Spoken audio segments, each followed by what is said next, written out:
Freestyle motocross, you don't need to jump a ramp to do tricks, but because you ride the same jump so much all day trying to learn things, it helps to have a ramp. Otherwise your dirt hits just can be rutted out and have too much maintenance. So jumping a ramp's pretty easy. The beauty about it is you can push it in, start small.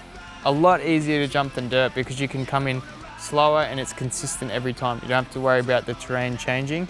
The reason you can come in much slower is because you're going to hook up every single time. You can use all the bike's power on the face of the jump.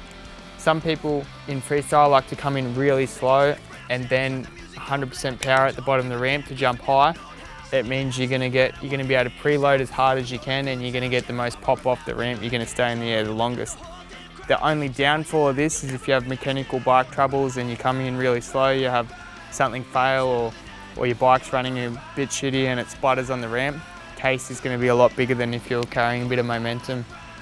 Personally, I probably hit a ramp faster than most of the guys out there. I do this, I think, because I spent so much time doing front flips over the years that I have to hit the ramp even faster again to do a frontie. So it's kind of like I've tried to match my speeds with my normal riding and fronties a little bit to make it easier for me to judge front flips. But I think just everyone's personal riding style will reflect on how you hit a ramp.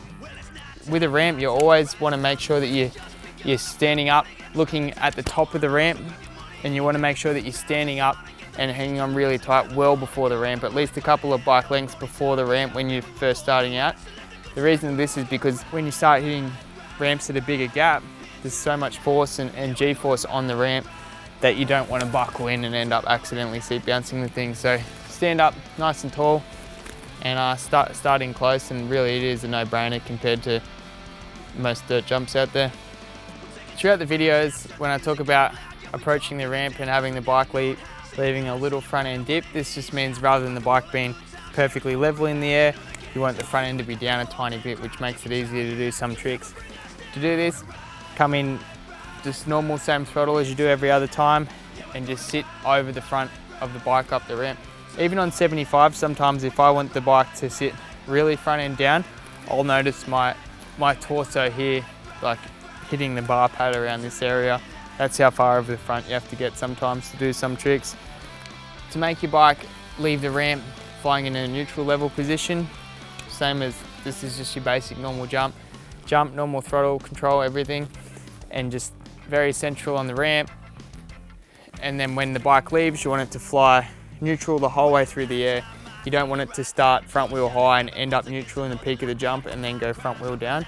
You want the bike to leave level the whole way and back down. This makes it easier to do tricks rather than having the bike follow a curve like that.